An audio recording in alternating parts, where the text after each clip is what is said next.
If anybody is coming in today,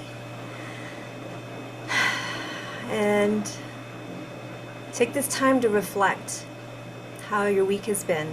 Have you gotten a chance to Can you hear me? is coming There we go. in today? Have you gotten a chance to look and see and watch any of the previous recordings that I've shared on my YouTube and Facebook? You can find me on Facebook at Margarita Rose 8 and on YouTube in Margarita Rose, and it's _8 on YouTube and Instagram. And there have been a lot of spaces of visualization, meditation.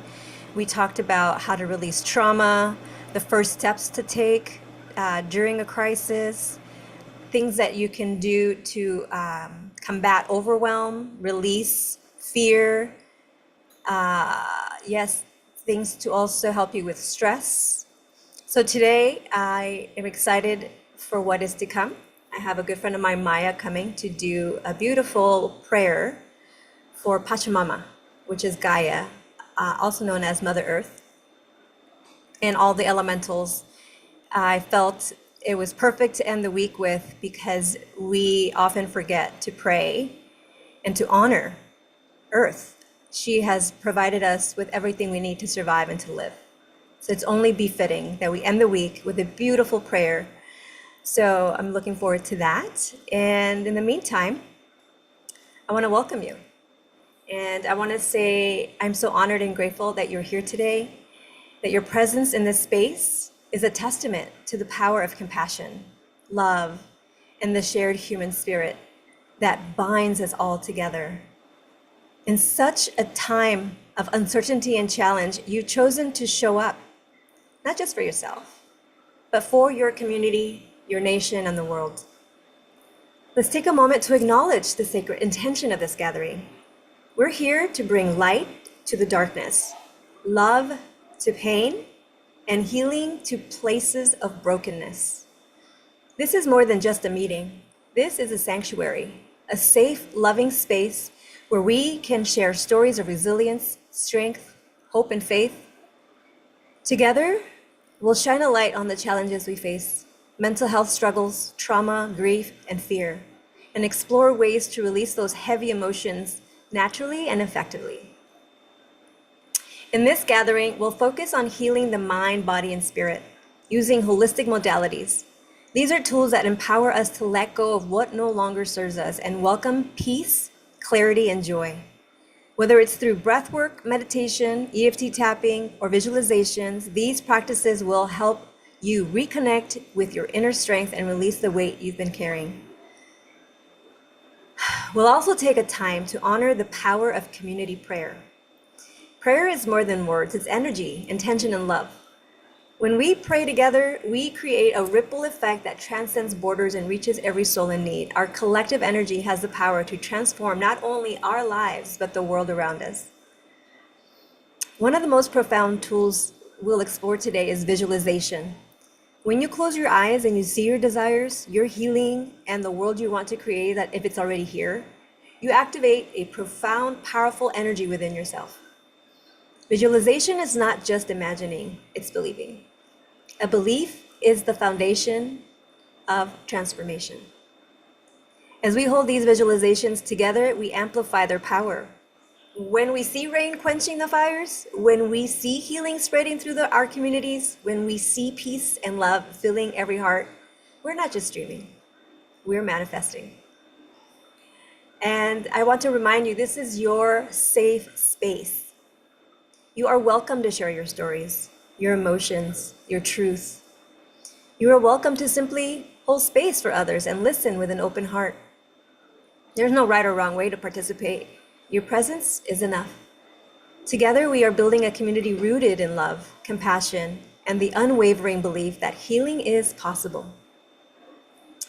My intention and our intention, as we move through today's gathering, let's hold this shared intention in our hearts.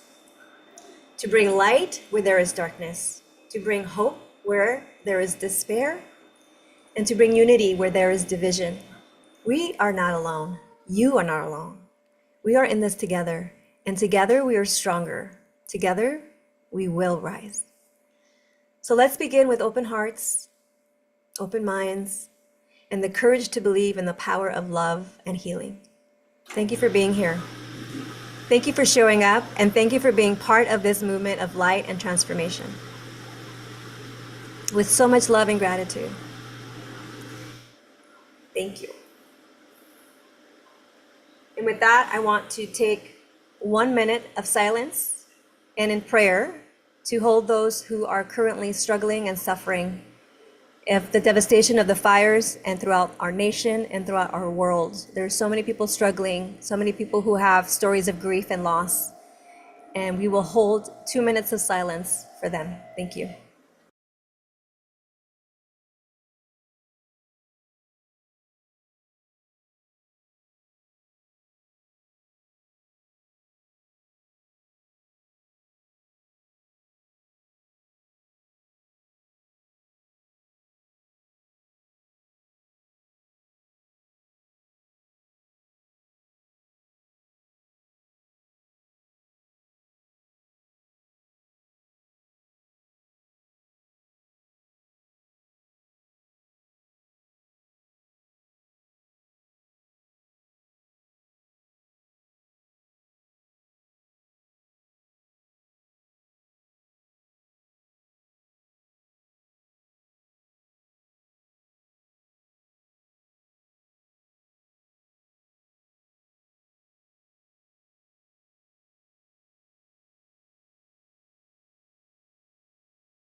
Thank you. So, I don't know about you, but I feel like I would like to shake off any of the grungies, any of the heavy feelings, anything that I might be bringing this morning from yesterday, anything that is not serving me. So if you join me, please just empty yourself, shake yourself off, allow fresh new energy to come in, let go of any heavy, stagnant, negative energy that might be wanting to bring you down today. It's always good to really just start every day fresh, not bringing any of the negativity or pain or hurt from the day before. Start fresh. New possibilities, new opportunities today. And with that, I want to do a visualization meditation. Before I do that, I want to introduce the daily energy medicine routine that I do. My goal is to do it daily. I haven't done it daily, but I noticed that the times that I get consistent and I do them, that I feel better, more energy, clearer mind. My body is free, lighter, and less pain, really. And I feel more vitality. So let's see if we can do this. I'm hoping you can see me. I haven't really tried standing up here before on this computer, so bear with me.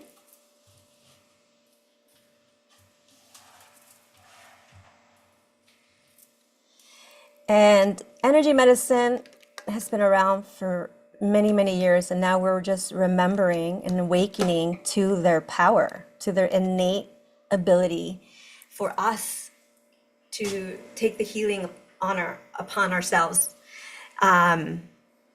Yoga and Chinese medicine, acupuncture, what else? Qigong and Tai Chi. These are all things that incorporate energy medicine, and it's our body's way to really allow flow.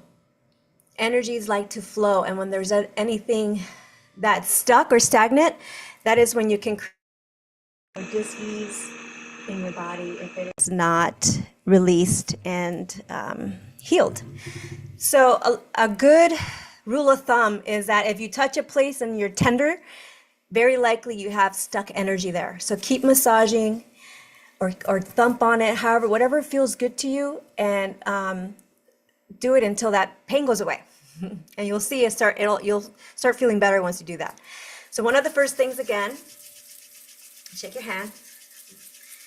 This really helps to activate. Your hands are electromagnetic, and it really helps to activate your energy so that you can draw your energy as you trace your hands through your body. And I hope that the microphone is picking up all of this. All right. And the first thing that we do is we want to cross our energies. Your energies need to cross because the left controls the right and the right controls the left, right? We know that. And sometimes we get homolateral and our energies aren't crossing, and that can create a lot of issues. So we always want to make sure that we're crossing. That's why walking with and moving your hands when you're walking is really, really important. A lot of times as women, we hold our bags and we're only using one hand, so we're not really crossing our energies. And not a lot of people walk. So it's very important. That's why walking, meditation, and walking in general is really good for your health. So we're gonna push down on your shoulder, and then you're just gonna cross down the hip. Ooh, and I just felt energy go down my leg. That's usually what happens. And when you do energy medicine, just try to pay attention to your body. What do you feel? And then you're gonna do the other shoulder, come across to the other hip, and just do that a few times. It feels really good. And if you have a partner or a friend or a neighbor or a child who's willing to do it on your back, it feels really nice as well to do it on the back. Now, don't forget to take deep breaths in and out, because that also helps move energy. And that's called the shoulder pull. And then another good one for crossing energies is the cross crawl. And we're going to start by doing the right hand on top of the right knee, and you're doing a standing march, and the left hand on top of the left knee. And we're just going to do this a couple times so that your energies are like, okay, I see you, I see what you're doing. You're matching my homolateral energy. Do that about 12 times. And then cut the energy off. And now you want to cross them over. So now you're going to hit your right hand to your left knee. And opposite, left hand, right knee. So you're marching in place and you're crossing and touching the opposite leg. And you want to do these like 15 times, and then your energy will start crossing. And sometimes you'll notice you'll take a deep breath, maybe you'll yawn. Those are also signs your energy is moving and clearing. Great. And so another good one is the zip up. And this is great for sealing in your intention, your personal power, and staying grounded in not allowing other people to attack your energy. So you're just gonna put your fingers like this above your pelvic bone, in front of your stomach, and you're gonna zip up like a zipper. You're gonna end at the bottom of your lip as you're saying an intention. Like for me today, I'll say, I am calm, and then I'll lock it in. I'll do it again. I am at peace. I'll lock it in. I am powerful, and I'll lock it in.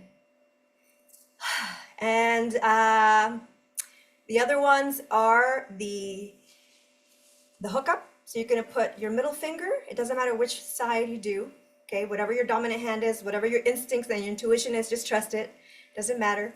So you're gonna put one finger the middle finger in your belly button, and the other finger here on your third eye between your eyebrows. And you're gonna push in and pull up at the same time as taking a deep breath in and deep breath out. This helps to connect your governing and your central meridian, which run the front and the back. And when they're connected, it creates a mini cosmic orb holding in all your energy centers vitalizing them, energizing them.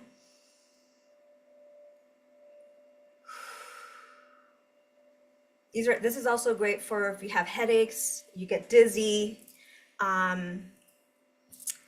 maybe you're prone to seizures. I've heard that doing this can really support people in that situation. What else is there? See, I haven't done them in so long, I forget. So the other one is to do the Wayne Cook posture.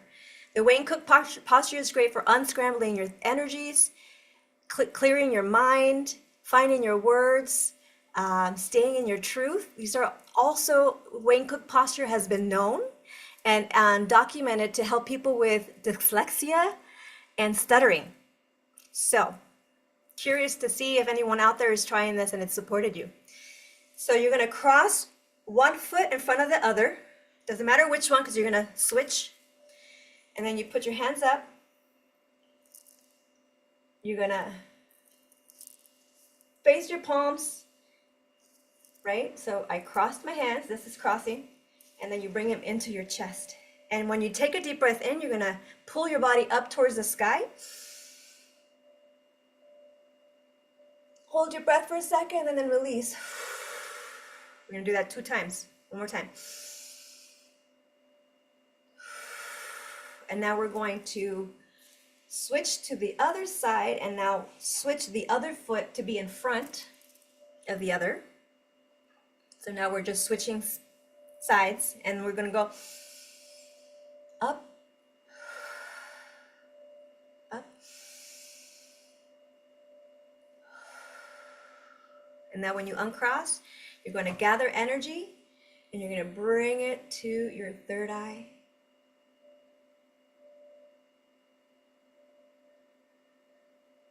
And you're going to bend down.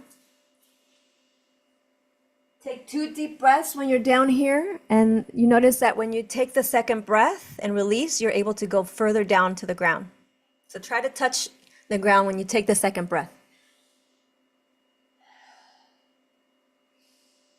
And as you come up, do figure 8s up the body.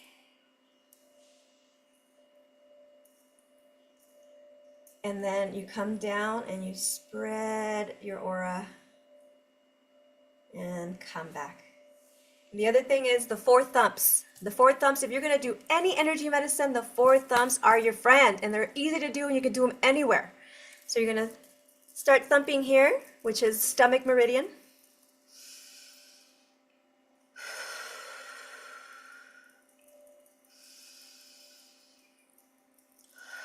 And it doesn't matter how fast you go. You can go in a heartbeat. You can go slow. You can go like this. It doesn't matter. It's really just intuitively what feels good to you. And the other one's going to be right underneath the collarbone right here. And if you massage it really, really deeply and you're tender there, that's because you have your K27, which is a kidney meridian, the 27th point. And it helps to bring your energies forward. So when you're feeling tired, when you're fatigued, usually your energies start moving backwards, which is our feeling of wanting to lie down. It's your body's natural way of saying, okay, time to rest, you're tired. So if you still need to be up and around and working, or you're driving, I am tender here. So massaging this or tapping it really will help bring energy up to your eyes and bring your energies moving forward again. And then the next one is to tap under, if you were to wear a bra, if you were, you're a woman, you wear a bra. If not, you're a man, right at the bra line under their chest here. You have the spleen. Thumping that is really good for helping to metabolize your thoughts, metabolize feelings and emotions, even food and alcohol. It really helps to metabolize all of that. And then the last one is the thymus thump. And your T cells are born there in the thymus. And so when you thump it, it really helps to boost your immunity. So if you're starting to feel sick or you are sick, thumping your thymus and taking deep breaths in and out your nose and your mouth who really help to speedy along your sickness, you know? And my family often knows when they tell me I'm not feeling well, I go, thump that thymus, baby. And I'm telling you, using essential oils and doing the thymus thump really has supported my family and either not getting sick or barely getting anything and getting well really quickly. So just curious about trying it. It's worked for me. I'm not saying it works for everybody, but if you try it, I would love to hear your comments on how it works for you. And so that's the daily energy medicine routine. And it's super simple. It only really takes about 5 to 7 minutes to do it. Let me get this back. And like I said, if you're going to do anything, because you are busy, you can do the thumps in the car. You could do it waiting for the bus. You could do it waiting at the doctor's office for your appointment. No excuse. No excuse not to do energy medicine. How do you feel after that? Just check in with your body and sit. Do you feel lighter? What is your body telling you you need? The quickest way to ground yourself and to get energy into your body is to walk barefoot on nature, hugging a tree, leaning against a tree, just getting yourself onto the ground. And a lot of people work indoors for most of the day, long hours, and they go home and they spend most of their time at home. And then we walk with shoes on outside, so we never get a chance to really put our feet into nature to ground. Nature is our healer in so many ways. And we have lost touch and connection with her. So there's a few companies now, but Earthing is a company where I get grounding sheets, grounding mattresses. I normally have them here, but I packed them during the evacuation warning. So they're still in my suitcase somewhere, but there's mats that I put my feet on while I'm sitting at the desk. And I allow, and I gotta tell you, like, less inflammation in my body, less pain in my body. When I really am grounded consistently, I experience all of those beautiful blessings and healings from being grounded. So those are just notes to take, because when we feel good, we tend to think better. We tend to have a more positive outlook. So I hope these tools and techniques are supporting you in your daily day-to-day, because that is the one thing that we have control over, right? How we choose to utilize the information that we get. So with that, I would like to play a song from my dear friend Billy Mallory Music, billymallory.com, and he has beautiful songs. He's a composer, and I'm going to borrow one of his songs to do this next meditation. So I'm going to share my sound.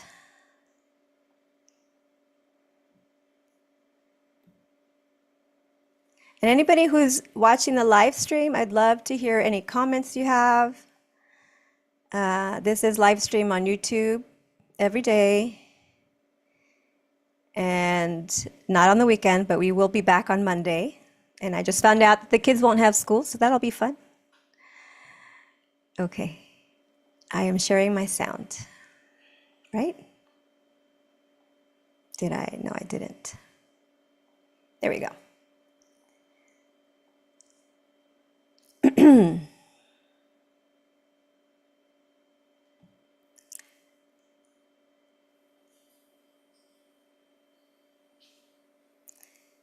All right, so we're going to start this visualization meditation so that to bring in peace, light, love, especially during these trying times.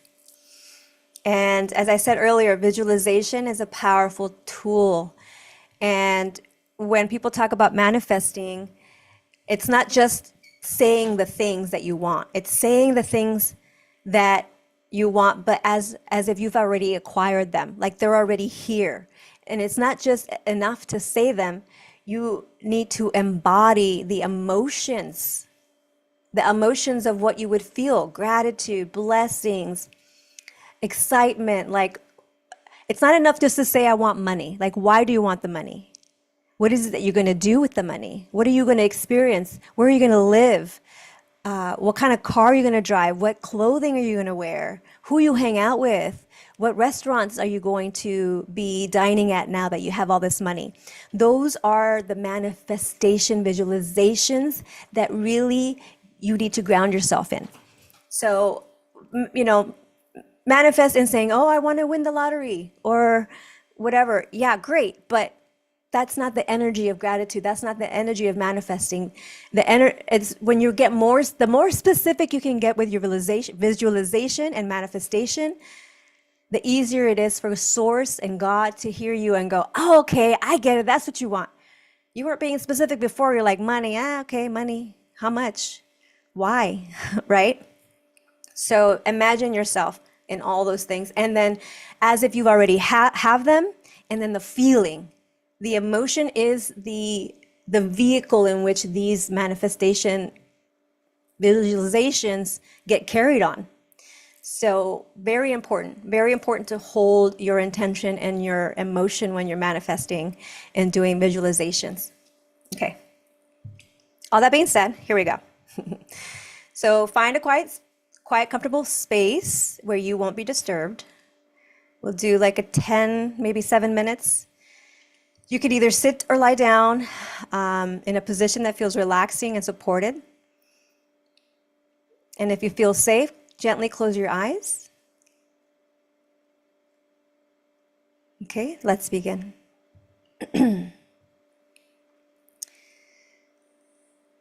Take a deep breath in through your nose. And slowly exhale through your mouth. Feel your body connecting to the surface beneath you.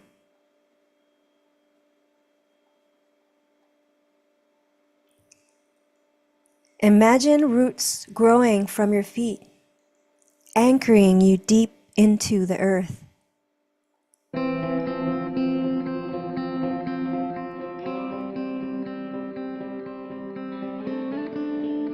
Wondering if you can still hear me now.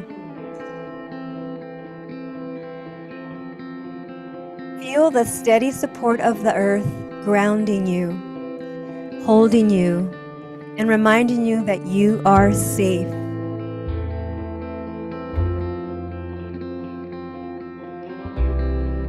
Take another deep breath in, feeling the energy of the earth rising through your roots. And into your body. As you exhale, release any tension or heaviness. Let the earth absorb all that no longer serves you.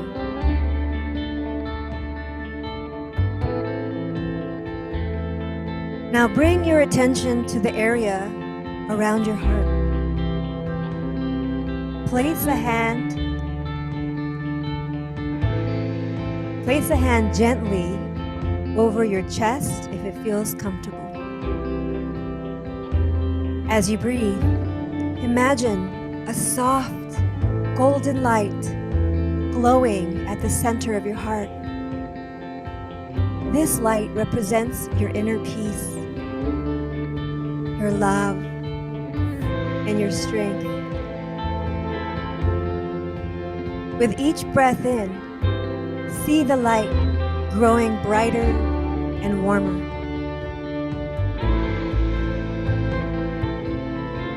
With each exhale, feel it expanding outward, filling your chest and your entire body with warmth and peace.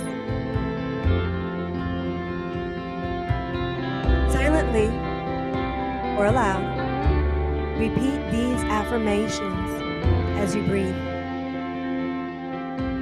I am surrounded by light. I am filled with peace. I am love. Allow this light to comfort you, to soothe your emotions, and to remind you of your infinite capacity for love and resilience.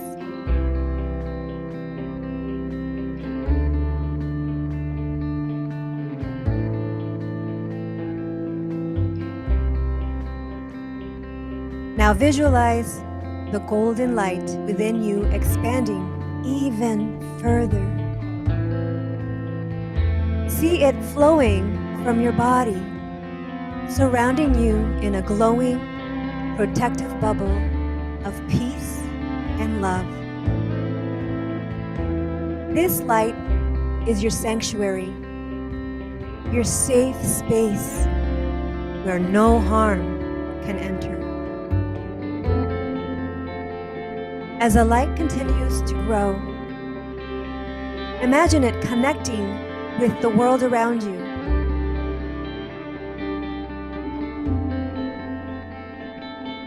Visualize the golden light reaching your loved ones, filling their hearts with warmth and comfort.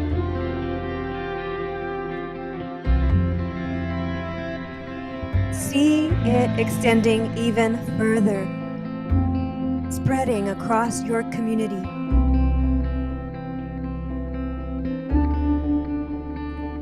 Spreading across your nation.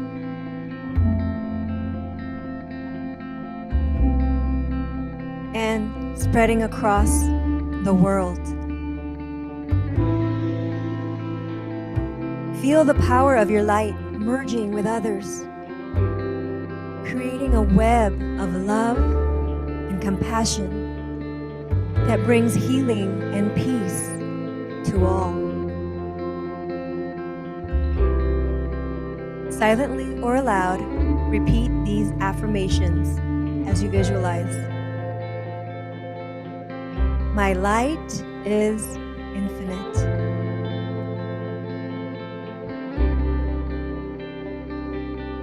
I am connected to the love of the universe. Together, we bring peace to the world.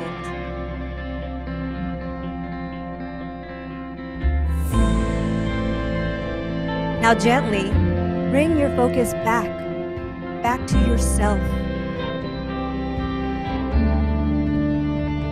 Feel the golden light within you, steady and calm, always available to you. Take a moment to express gratitude for this moment, for your strength, and for the love you hold within.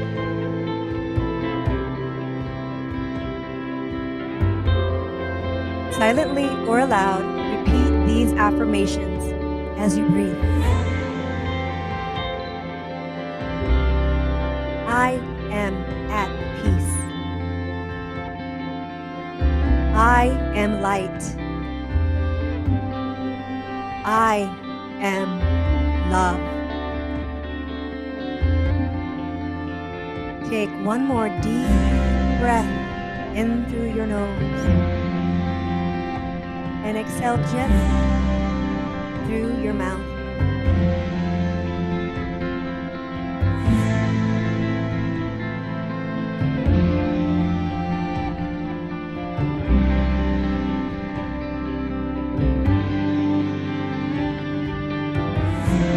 When you're ready, slowly bring your awareness back to the room. Wiggle your fingers and toes. Stretch if you need to.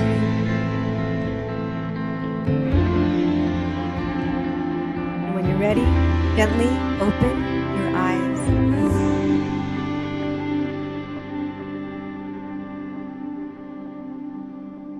Carry this feeling of peace, light, and love with you as you move through your day. Remember, you can return to this golden light whenever you need comfort or strength.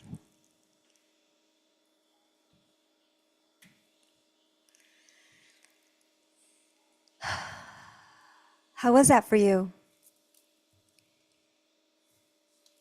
How do you feel? Were you able to visualize your loved ones, your community, your light?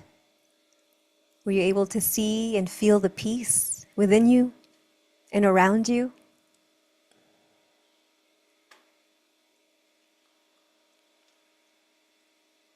Allow this moment to just allow and open in your heart to the healing.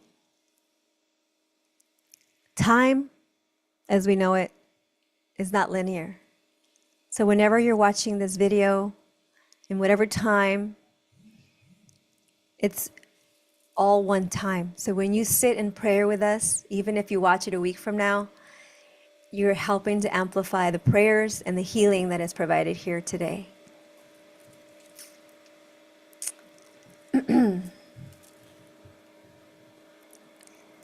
So I want to take another 2 minutes to sit in your light, sit in your power and your strength and your resilience.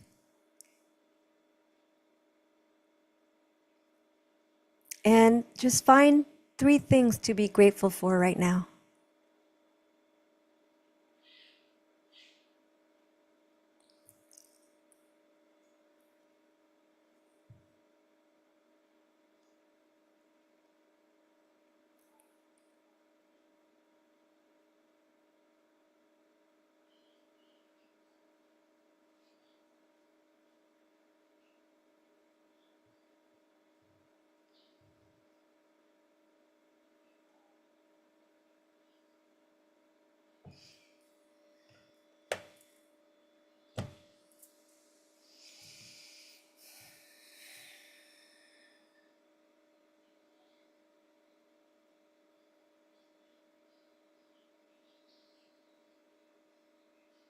Remember,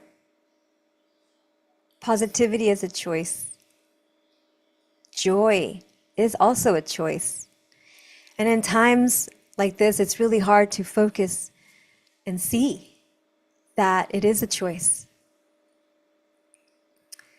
And that's why we're here. That's why I was inspired to create this space where we can really shift the paradigm, shift the beliefs, educate and inspire for you when you feel hopeless. There's no one's giving you answers. You've seen a therapist or had counseling for so many years, but still nothing's really moving the needle for you. Just get curious to try some of these modalities that resonate with you. There's so much science now that's backing up their efficacy and their efficiency. And it's so powerful because it is you taking back control of your life and your health. Like, how empowering is that? I don't know about you, but I am empowered. I am empowered knowing that my life is my choice, and the thoughts that I have are helping to curate my reality.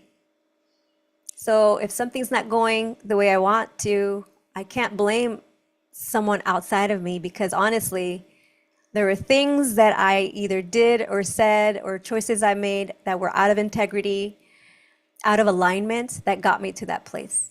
And it's just nature's way of gently reminding you, maybe not gently, because if you have not been listening to the subtleties of their message, it'll be a big thing to wake you up. And sometimes it's an accident. Sometimes it's a disaster. Sometimes it's a disease or, a health crisis.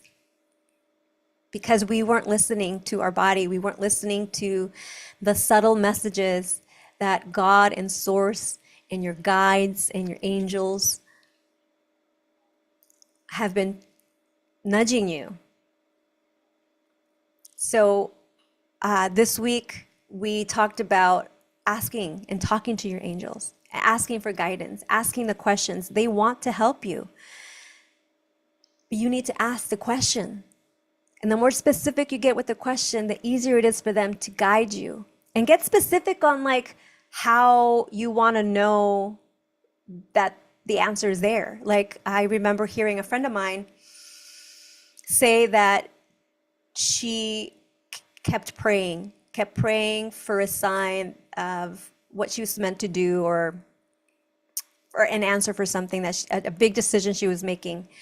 And she said, show me this sign as a hummingbird or something, like, or it was a dragon or something. It was some kind of icon that she was like, okay, if I see that, then I know that this is you answering my question.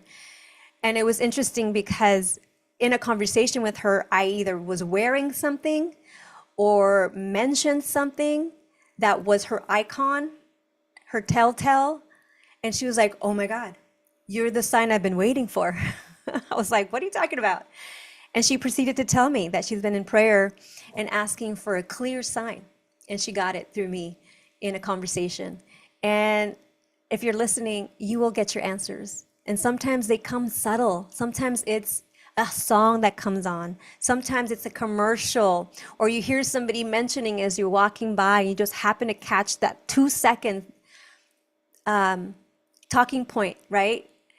And you're like, whoa, I was just asking for that clarity, you know? And we already do it without realizing we're doing it. Like, for instance, it's what you pay your mind attention to, right? When you're paying attention and you are thinking about something, you tend to manifest it more around you because your awareness is heightened. For example, when you buy a car, you've never seen that car on the road before, maybe once or twice, but the moment that you buy the car, they're like everywhere, popping up like popcorn, everywhere. And then you're thinking about somebody and they call you. Or you were just talking about a movie with a friend and then there's a commercial or the movie comes on. And so we already naturally do the manifesting, but we don't realize, we consider it coincidences. We consider it like, oh, it's just, yeah, it's weird. But we are powerful. That's how powerful we are. So remember, your mindset is a choice. So it's really important to think on the positive side, to stay positive, and to see the light, to take care of yourself, to listen to your body for what it needs, so that you can move forward and heal and show up for others as a healing and light for them as well. So I'm just going to take 1 minute to let you kind of ponder everything that I just said. How does that resonate with you? What do you hear me say? Are you open to trying? Have you noticed some of those things in your life that I mentioned? It's key to pay attention. Your body is always signaling to you. Nature is always showing you, always speaking to you, always wanting you to come home to her. So just pause. Pause and take a moment. Pause and take a moment to see all the blessings. There is abundance everywhere. So if you want abundance in your life, start noticing it everywhere. There is abundance of sand. There is abundance of trees. There's abundance of cars. There's an abundance of birds. There is abundance everywhere. There is light everywhere. There is beauty everywhere. And there is love everywhere. You just got to look for it. Start looking for those instead of looking at the dark side and the shadows and the issues and the problems. Because whatever you look for, you're going to find. And so with that, I would love to introduce my next speaker, Maya. She's a beautiful soul, and I met her through a gathering for a woman's temazcal, which is a sweat lodge, and it mimics the womb of the earth. And it was my first ever experience, and I felt my ancestors there with me. I felt a deep, profound sadness as I'm talking about it now. Like my whole body is like tingling because I felt that I was holding on to a sadness that it never understood why I felt so sad all the time. And it was within that experience that I felt my ancestors thanking me, because it was through me that they were able to release their sadness, their pain, their grief. And I was able to release it, and it was so beautiful and a blessing. And I felt so fortunate to have been in that space. And so my soul sister here so graciously answered the call to come and to share a beautiful prayer with you.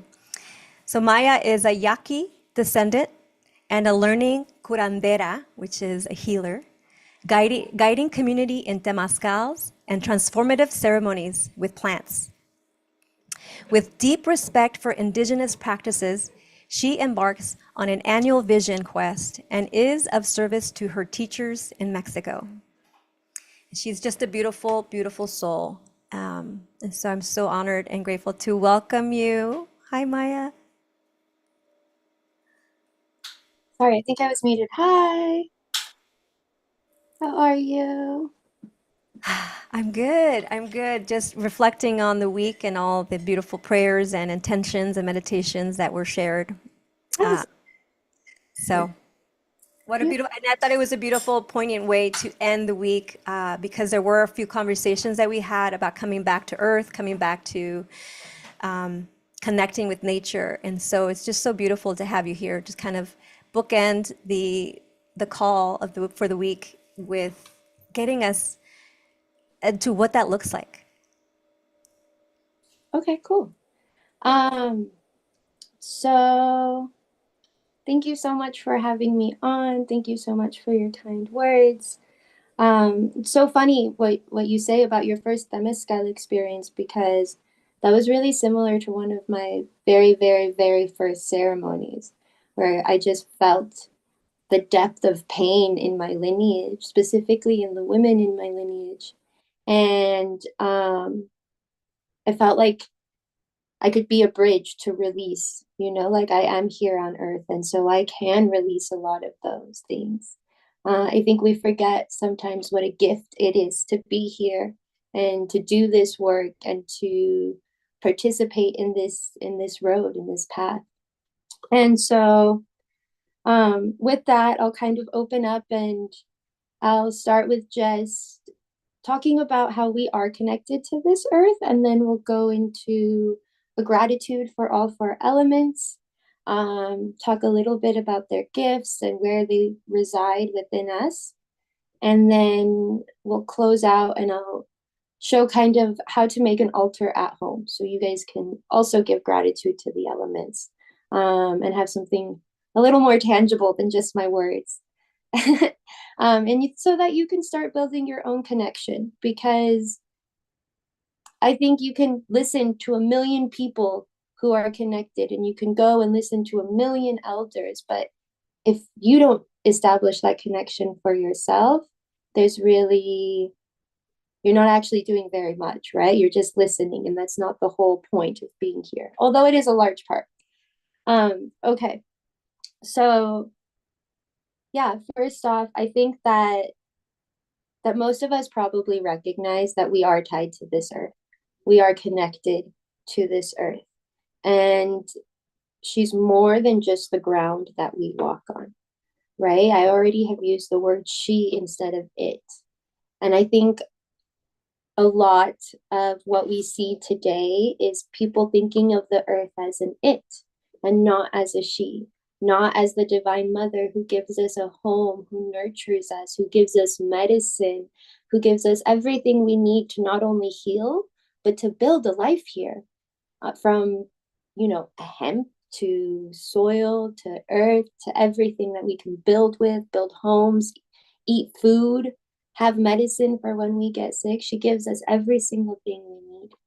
And I think part of the disconnect comes from us wanting to own her, us wanting to control her, or us having this image of what a beautiful earth is. And that actually goes into humanity as well, right? With people, a lot of times we have this image of how we want people to be and how we want people to act and how people should act when they're in certain roles. And recently, with all of the fires and all of the destruction that's been happening around LA, which is where I'm based, I was a little bit resentful with fire. If I'm completely honest, I was a little was a little mad at the abuelo. And as I was praying for water, I was reminded to give gratitude to fire. And in that, I was reminded of loving not only fire when he is uncontained and not in our perfect little fire pits or fire circles, right? But also loving him in his fullest expression of self, right? Like this is Abuelo Fuego saying, look at me, right? Pay attention. And um and that carries over into humanity as well, like I said, right? When someone comes to us in vulnerable state, can we accept them? Can we create space for them? And if it's too hard for you with humans, that's okay. Start with fire, right? Start with water. Start with invasive plants, right? Start with the things that seem far away, and slowly you will get closer to everything around you. And that's kind of the magic of it. When I started to heal with plants, my goal was not to get closer to people necessarily. My goal was not connection with humans, right? When I started to work with plants, I was like, I want to know everything about the plants and I want to heal myself. I was very self-centered back then. And in working with the plants, right, I was able to heal myself with the plants, and I was able to work with the earth to come to a new understanding. And I'm not even going to say better, just a new understanding, because maybe first I needed the understanding of only healing myself, right? Maybe that was what I had to do first, so that then I could be like, oh my gosh, this works for so many people because all of us are connected to this. All of us come from the earth. All of us return to the earth. No matter what happens to your body after you die, there are parts of you that will go back to the earth. No matter what you do with your body, I don't care if you give it to science, if you bury it, if you cremate it, or whatever happens, there are cells that will drop off and go back into the earth to feed her again, for giving you this entire life. And so in that, I'll go into the four elements that kind of create our life and build our life and that we can connect with. And the first element is fire. And fire is usually associated with the east, with new beginnings. And the reason it's associated with new beginnings is because of its gift of transformation. And we all get really excited with that, right? New beginnings, transformation, all of the exciting words, passion, love. But what we forget is just as we as humans have duality, so do these elements, right? And so to have a new beginning, you have to have an end. To have passion, you have to have experienced the lack thereof, right? To have love, you have to have been hurt. And if we think about the first people who love us when we come to this planet, it's our parents or caregivers, whoever watched over you, right? It's probably the first love you received. Promise you, they felt pain at some point in their life. And we learn to love from that lens.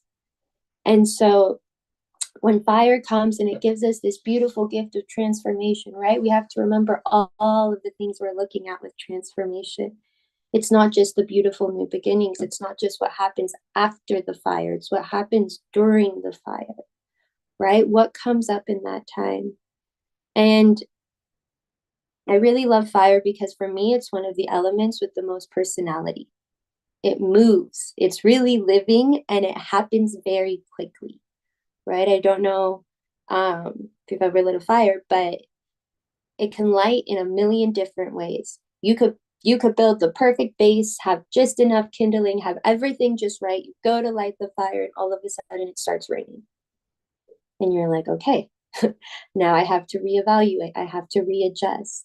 And as fire's going, you have to feed it. You can't just leave the fire, right? If you just leave the fire, it's probably going to go out. It could become really unsafe. There's a million things that could happen. You can't leave an active fire, right? I can leave a glass of water and not think about it for 3 days if I wanted to. Nothing is going to happen. I could leave the ocean where the ocean is. We all can leave the ocean where the ocean is. She's fine.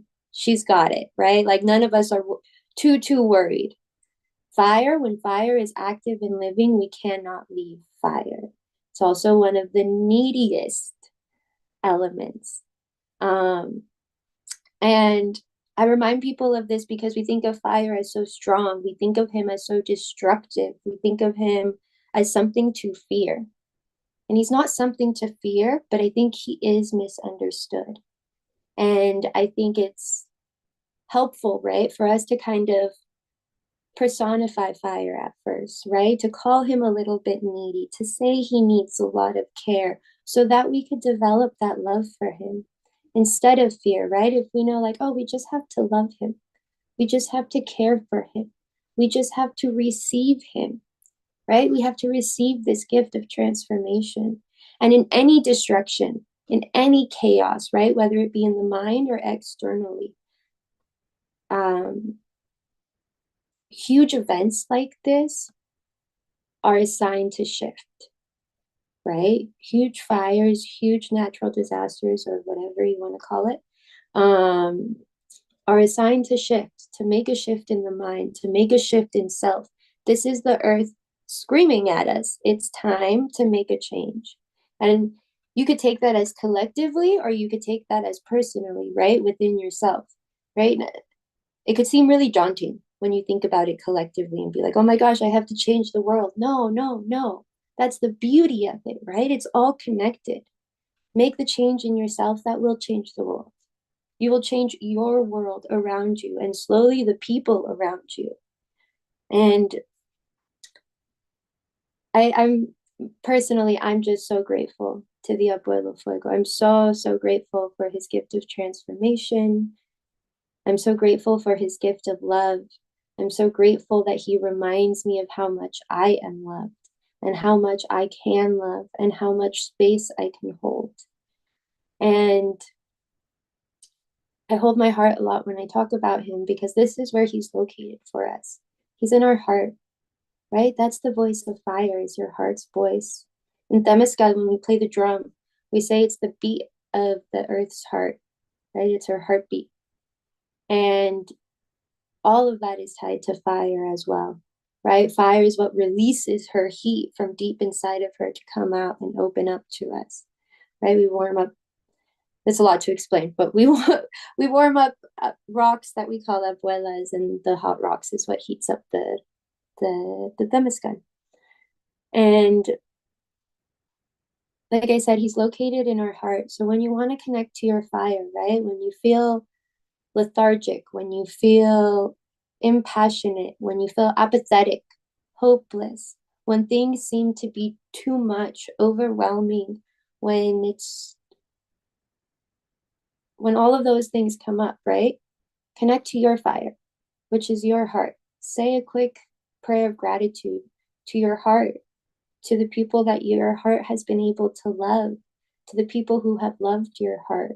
Say a quick prayer of gratitude for everything that inspires you, for everything that motivates you, and a quick prayer of gratitude for new beginnings and what brings those new beginnings. Don't just pray for the light, also receive both sides. Really receive duality. Because when we can truly receive duality, I think we've accomplished something, right? That means we've really connected. We've really connected to the intention of this earth.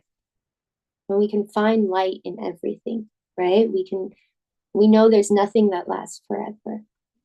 And that gift, right? That gift of knowing nothing lasts forever, that gift of fluidity comes from water.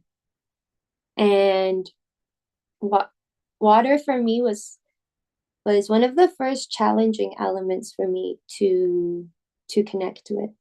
And now I'm very, very, very connected to water.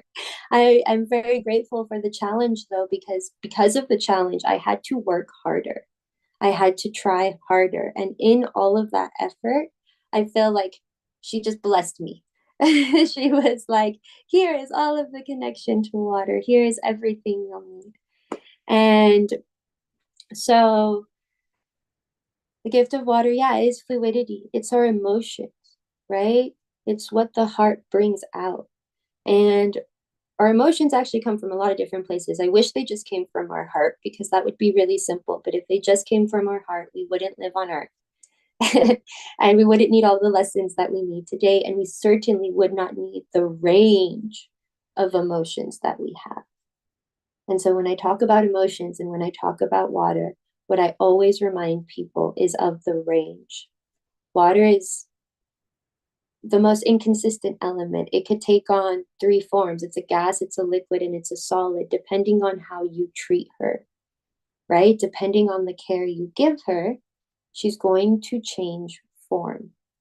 And that's the same thing for our emotions. Depending on the care we give ourselves and depending on how we treat ourselves, we're going to change form. And I think that's really beautiful to know, right? That we're not stuck in one way. We have the gift of change. We have the gift of fluidity. We have the gift of evolving. And also what comes with water is memory. We have the gift of remembering. And I know for a lot of people who have dealt with a lot of trauma, sometimes the gift of remembering doesn't seem like a gift. It seems a little bit more like a curse. And it's hard to see that it's a gift.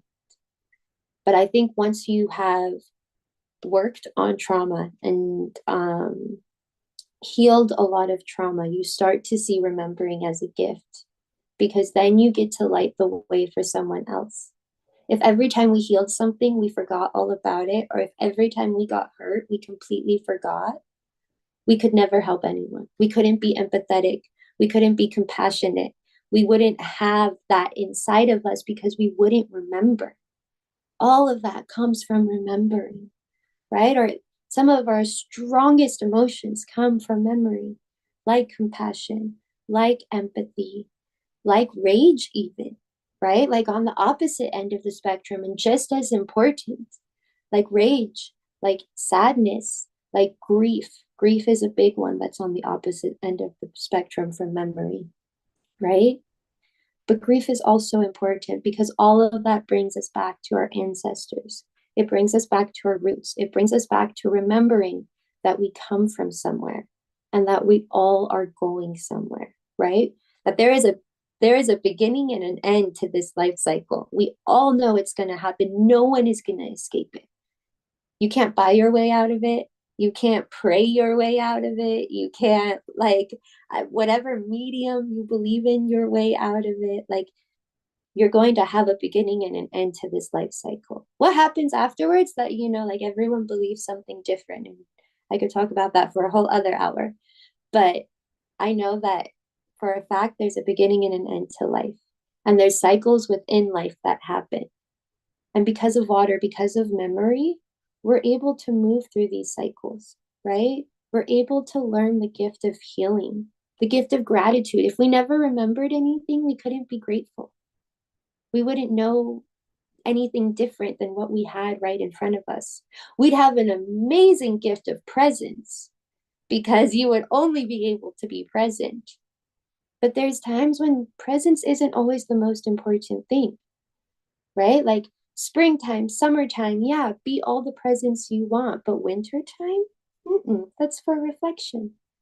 And even knowing that there's times in the year carved out for us to have reflection, right? Like that was built in to some calendars. It was automatic. It said like, oh, it's getting cold. Everyone go inside. Don't, there wasn't as much outdoor activity. Everyone was praying. Everyone was preparing for the next or for the next garden season, evaluating what worked and what didn't work, what we could improve. All of that comes from water. And The other thing I like to think about with water that I'm always reminded of, and as I'm speaking, I hear a little voice in my head being like, don't forget, is that we are made up of 73% water. The earth is made up of 73% water. If you think we're not connected to the earth, we are made up of the same exact things, almost down to the same percentage. I think like it's off by point something something, but it's very, very close. Like we are a direct reflection of her. We just have legs and can move. And also our lifespan is a lot shorter. Thank goodness. I don't think I'd want to be alive as long as the earth has. I don't know if I want to see everything that she's seen, to be totally honest. But we are made up of the same thing. We are made up of the same amount of water, the same percentage of water. And where our water lies is our blood. I mean, okay, we also have water in our body, but spiritually, where our water lies, right? When we talk about the spiritual element of water, it is in our blood. And so they say the blood is the water of the body. And I think that's so beautiful because our skin colors can change, our eye colors can change, the shapes of our body can change, our hair color can change, our minds and our brains can be different in a million different ways that creates all kinds of things, right? There's so many things that could happen to you, but every single person bleeds red. That doesn't change. And I think that's one of the most beautiful things. For me, water is very uniting, right? It really brings us together. Every single person needs to drink water to stay alive. Every single plant needs water to stay alive. Every single animal needs water to stay alive. This earth needs water to stay alive. Water is life, right? And for all of us, the one thing I can say we definitely have in common, no doubt in my head, is that we are all living. I mean, if you're watching this, unless you're AI, but if you're a human and you're watching this, you're living. And even AI to a certain extent, weird, scary extent. But if you are human and watching this, you're living. Your blood is red, just like everyone else on this planet. It's no different. And when Earth created us, of course, all of us have special skills, gifts, different things like that, different things we came in to heal, but we are all human. We are still all stronger together, stronger united. If you think of water, right? A little bit of water, if you get a sprinkle in town, no one's complaining. They're like, oh, it's sprinkling. Oh, little bit of rain. Oh, it's raining. Might wet the roads. People say drive slow, be cautious, right? If there's a hurricane, there's a tornado, if it starts downpouring in areas that are not prepared for downpour, if there are floods, right? There's so many natural disasters that water creates on her own. And it's representative of us, right? Like just one of us doesn't make much of a motion. All of us together, all of the water, lots of water together makes huge motion, makes huge ripples. And I feel like water's true lesson is unison, to unite, right? Like to really come together, because if you even think of the molecules of water, right? If you go into like the real nitty gritty of it, right? They're constantly moving.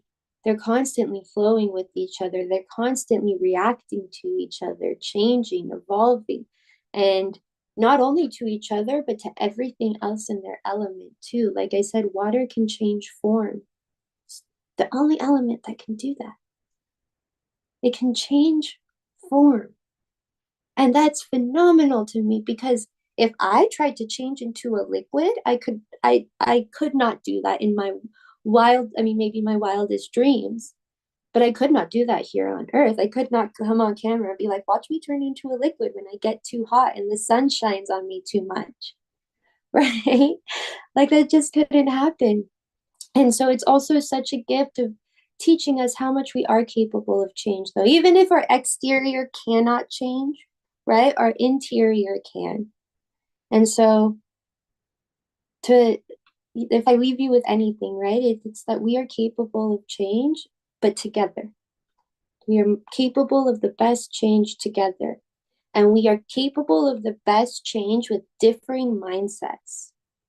And I say that because it's important to challenge each other. It's important to ask questions.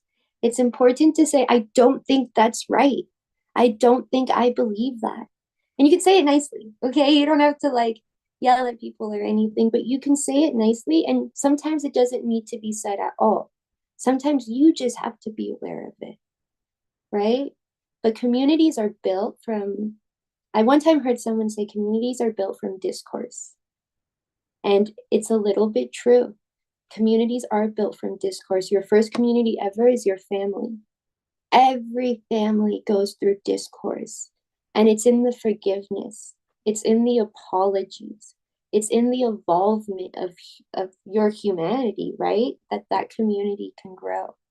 If I was the same person I was when I was 10, right? If I was still in that mindset, I don't think my family would appreciate it very much, right? I'd be really rebellious and I wouldn't be very good at listening to anyone. And I'd always want to talk over everyone. And I wouldn't care very much about what people said, right? Like 10, it's kind of how a 10-year-old is. But that's okay when you're 10, right? That's okay when you're 10. And with that, with talking about the family tree, we're going to go a little bit into earth. And I'm going to touch on water a little bit more in a second, but we're going to go into earth. And, oh, 1 second. Sorry, I thought I silenced this. Okay.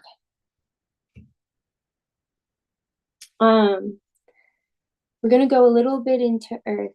And I love talking about earth. For me, this one's my favorite. I feel like she just is so, so giving, right? And when I first had to think of the duality of earth, I was like, there is none. She's just pure light. And I was wrong. There is duality to earth, right? We are the duality of earth. We as humans are one of the biggest dualities that earth has given us. And you could say that comes from consciousness. You could say that comes from necessity. I don't know why our duality range is so large. I don't know whose idea that was. But I'm also always reminded that for as much light that I see, for as much dark that I see even more light. Even though duality exists, it's not equal, right? I'm not going to say there's an equal amount of shadow to light because I don't think there is. But I think the shadow has to exist for the light, but only here on earth, only here, and only for us. And we are the greatest forms of that duality. If I take it back to the earth, right? It's her seasons. If I take the human part out of it, because some people say that we're not earth, but I don't believe that. But if I take the humans out of it, the earth's biggest duality is her seasons. Everything, not everything, many things die in the winter. Many things sleep in the winter. There's very little food in the winter. And for those of us who live anywhere with real seasons, winters can be very, very hard to get through, right? There were times on this earth where we didn't have structures and shelters the way we know them today. And you could freeze to death easily, especially children and elders and those who were susceptible. It was a very concerning time. They would count after winter how many people survived. And the spring equinox or the new year, depending on which calendar you follow or which theology you believe in, or I won't say believe in because they're all pretty valid, but which theology you study. That time of spring, so for the Mexica, it was the new year. Other parts of the world, there's the spring equinox, was actually a time to celebrate still being alive. That's how basic it was. It was, oh my gosh, we made it through winter. Thank you, right? Thank you for that winter. Thank you for that time to reflect. Thank you for the gift of life I have today. And because I'm so grateful and because I love life so much, we're going to sing and we're going to dance and we're going to do all of these really beautiful things. And the other thing that happens in the spring is is you start to prepare. Well, yeah, you've already prepared a little bit in the winter, but you start to lay the seeds for the year's harvest. And I know I keep bringing this back to harvest, and I want to bring it back to harvest because it's one of the first things that humans prayed for. It's one of the first things that we based calendars off of. It's one of the first things that we base ceremonies off of, celebrations. Our entire life was built on harvesting and growing food and sustaining life, but not just for ourselves, right? We knew that to sustain life for ourselves, we had to sustain the earth. And today there's a huge disconnect from that as well, right? We don't grow our own food as much anymore. Maybe some people have an herb garden or a little vegetable garden or flower gardens, things here and there. Some people have some medicinal herbs, but I know very few people who are really eating what they grow most of the year. And that is their only source of food. There are no grocery stores. And there was trade that existed, but even storing food was really different, right? It's not like you could trade with the coastals or with another tribe for other goods and be like, I'm going to keep this for 6 months in my freezer. That didn't exist unless you were in winter and unless you had snow, right? Some areas don't even have snow. So there was no concept of putting it in your freezer. When you traded with someone, those goods had to be used within a certain amount of time. Granted, the indigenous had a lot of ways of preserving goods. So, but it was not like today. And even like a lot of people always remind me about canning. And I'm like, we didn't have cans, airtight cans. Like, no, we had like clay pots and like maybe a top to put on it to like cover it from dust, not from, mold or any of the other things. And it's also such a reminder that all of our food that we eat is living, right? Whether you're a vegetarian or not, your food is living. It's a live thing that was grown, that was planted, that was harvested, and then that was distributed. And so, like I said, the gift of earth is so, so plentiful. I could talk about food, I could talk about medicine, I could talk about our houses, right? Especially with all of the destruction that's come. We can talk about houses a little bit. Because when I say she gives us every single thing we ever needed, she gave us every single thing we ever needed, ever, even to build our houses. And I know there's a lot of people who are getting very interested in earth building and its fire resistance and all of that right now. And it's so cool for me because it's like watching the earth come back and be like, I exist. And that came from fire. That came from destruction, right? That came from people losing everything and being like, okay, we want something different. We don't want this outcome again. We don't want to live this reality again. How do we change it? And the last one of Earth's dualities that I'll talk about, there's many, but I'll talk about one more. And it's earthquakes. It's when she moves. She's very, very still. Earth is the divine feminine, right? She is the element we go to when we want to give because she can receive everything. She can receive everything we have to give because she created it. It came from her creations. And so when we go anywhere, right? When we want to release anything, the element that I go to is earth. I know everyone's different, but for me, it's earth because I know she can receive it. I know she is the divine feminine who taught me how to receive, who taught me how to create life. She's taught me how to parent, right? And the duality in parenting, oh my gosh. But yeah, I go to the earth when I want to give. And she takes our offerings so well. She turns it into compost. She turns it into new plants. She takes the seeds where they need to go. She turns it into food for animals. She turns it into homes for birds. She takes every single one of our offerings with grace and turns it into something even more beautiful than what we offered.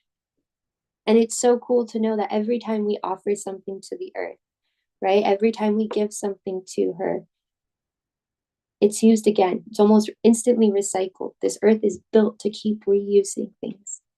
And you can give emotional offers as well, right? We can also go with sadness. We can also go with grief. We can also go with our own dualities and give it to the earth. But when we give the earth dualities, I always say, like, it's a little bit different because you don't want to give up your duality, right? You don't want to completely release it and never have duality. If you were all light, you would be boring. Like, you would just simply be boring. You would be bored. And you would be really disconnected from humanity who experiences duality. You would be isolated. And it sounds odd to say this about someone who's all light because everyone would be like, well, wouldn't everyone want to be with them? No. No, because where would their compassion come from? Where would their love come from? How would they be able to understand someone who came who wasn't all light? Right? How would they be able to connect with that person? And more often than not, one of the most connecting things we have with each other is our shadow, right? It's the most vulnerable part of ourselves we can share with another human being is our shadow. We share our lights with absolutely everyone who crosses our path. We work very hard to do that as humans.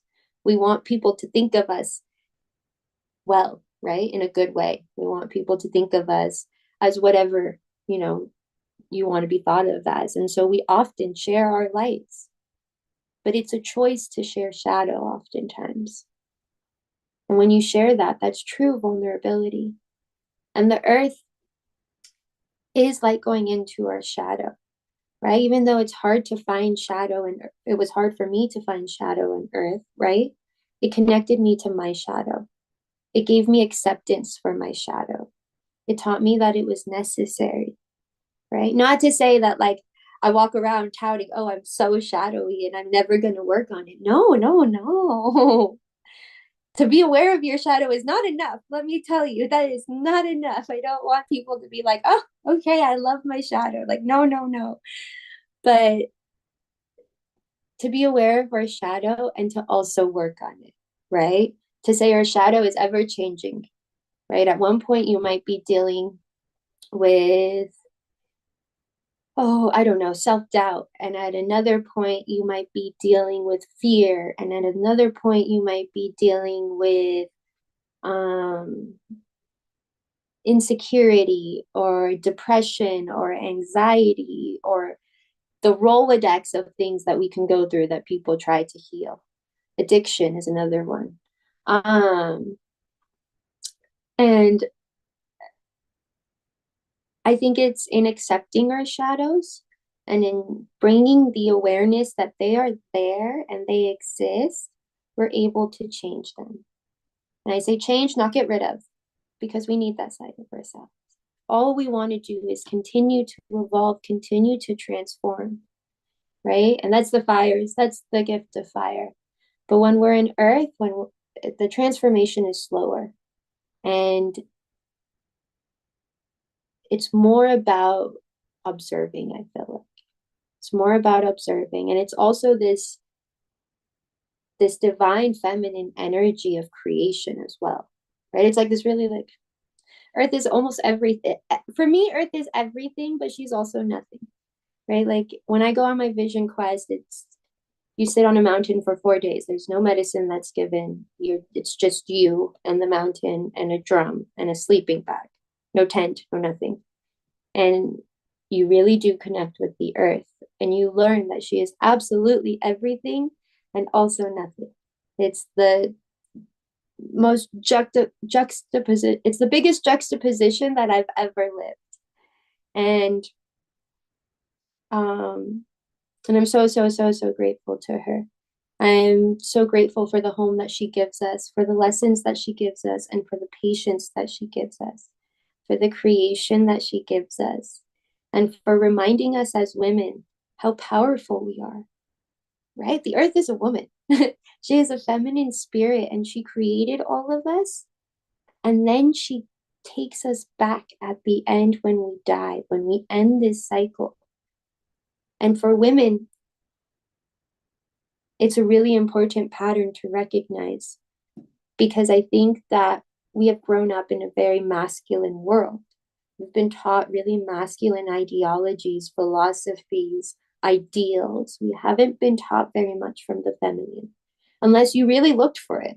But typical society, and we forgot that at the end of a cycle, right, we actually get that thing back. It's not the same. It has passed, and it's going to change again. And so it's a constant thing of receiving and releasing, and receiving and releasing, and receiving and releasing. And that's what we're doing when we're healing, right? We're receiving the information and we're bringing in the awareness to our shadow. We're releasing the shadow to be worked on, right? And then we receive it back again as something different after it dies. Dies, right? After that part of the shadow dies to evolve into something new, we receive it back. And we just keep doing that over and over and over again. And it goes beyond, women as well. It goes to men as well too. But I feel like with women, it's a much stronger, like, connection, I think.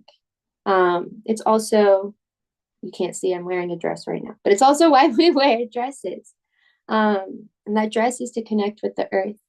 That dress is to keep our womb space open so that we can stay grounded. It's important for us to stay grounded as women and connected to the earth, because we like to go up in the air for some reason. We get really excited. And so I always remind women, come back, get grounded, especially in ceremony. People get so excited, right? Like, it's right after, there's just this burst of energy. And I like to remind people, like, in that burst of energy, can you stay grounded? Can you remember where you are when you come back? Can you place your feet on the ground and give gratitude before you go through that huge thing? And why do we give gratitude? Because the earth can receive it and give it back. Why do we give offerings? Because the earth can receive it and give it back. Right? All of those things, that is the earth's gift, to receive and give back. And I'm so grateful. I feel like my whole life, my whole entire life feels like a movie. And not because I'm crazy rich or crazy successful or anything like that, but because for me, I'm living the dreams of my offerings. And I'm living the life of everything that I offered. And it didn't happen overnight. It happened over many, many years of many, many prayers, of many, many offerings, including offering myself, right? When I go to ceremony, I'm offering myself. When I go to Vision Quest, I'm offering myself. There's nothing else that I have up there with me besides myself. And that is all I have to offer sometimes, is myself. It's sometimes all any of us have to offer, especially in the beginning of a healing journey, right? Sometimes all we have to give is ourselves. And that's enough. That is enough. And with that, I want to say that I would just want to add like a little asterisk of, like, when you make offerings to earth, make sure it's all natural things and biodegradable. You don't want to offer like, oh, the thing I think of is I have a friend who vaped, and they wanted to give up vaping. And so they wanted to offer the vape to the earth. And I was like, no, not that. We'll do something symbolic like tobacco. We're not going to dig that into the earth. So just a little asterisk of, like, make sure your offerings are in harmony with the earth, right? Make sure you're respecting her. Make sure that you're truly giving her an offering that she wants, right? She wants all of our emotions. Don't ever think an emotion is something that she doesn't want. She wants all of them. But as far as tangible items, make sure it's something she wants, or something she's already created and we're giving back to her, right? Everything that we give back to the earth, she's already created. Tobacco, sweetgrass, everything. Copa, all the things we offer, right? She's already created those. We're just giving them back. Because we're giving them back because she allowed them to come to us. And you can say, oh, well, I bought it. Sure, but where'd you find it? How'd you find it? What were you doing that you were able to resource that element, right? That plant, that rosemary, that, I don't know, I'm drawing a blank, but there's a million things we can offer the earth, right? And if it came to you, it's because she allowed it to come to you. I know some people who call me who have been looking for certain plants for a very long time. And usually eventually people find them, but sometimes it takes a very long time, right? She wants to teach you patience. And so everything that we ask for, we also have to realize that it might not come to us the way we want. It will always come. You will always have your prayers answered. I'm a firm believer in that. But I think sometimes we're unsure on how to pray. And we're unsure on how prayers are answered. Or again, we have this expectation or ideology of how these elements should act. And these elements are wise beyond us, especially the earth, right? She knows exactly how she should act. And you could be asking for abundance, right? We'll say abundance in finances for right now. It's a really common one that people ask for is abundance in finances. Cool, right? You think there's only one way that could come, but that's actually not true. Abundance in finances could come in 100 different ways. And whenever someone says that, I think, ooh, be careful. And I think, ooh, be careful because I think of all the terrible ways abundance in finances can come. Car accidents, settlement claims, deaths are like one of the hardest ways. Natural disasters, tragedies, right? It could also come that you get a great job promotion or a new job and all of that happens and it's absolutely beautiful and it's a great story to tell, right? But careful what you pray for. Really think about what you mean. If you want abundance in finances, what it really sounds like you want is security. But we just don't know those root emotions yet, right? We haven't connected to ourselves fully because we haven't connected to the earth fully. We think we want things that are very, I guess you could say, like society implemented. That's how I say it. They're society implemented. They're not actually the true desires of humanity. When I want to look at the true desires of humanity and what us as humans actually want, right? Because it's not necessarily a lot of money that you want. It could be power, right? It could be security. It could be egotistical, right? Which goes with power. And a lot of times when people say that, I say, think again, right? Think again, not of what this earth can buy you, but what she can give you. And if we can give her all of our emotions, and if we can give her everything she's already created, she can probably give us all of her emotions. And she can probably give us everything we've already created.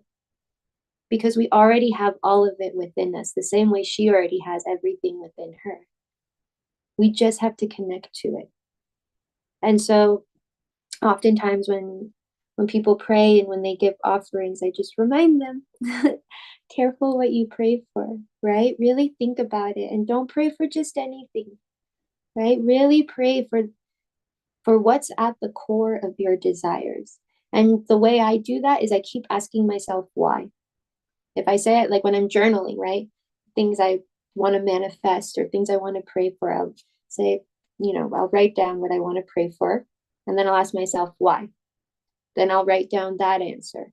Then I'll ask myself why.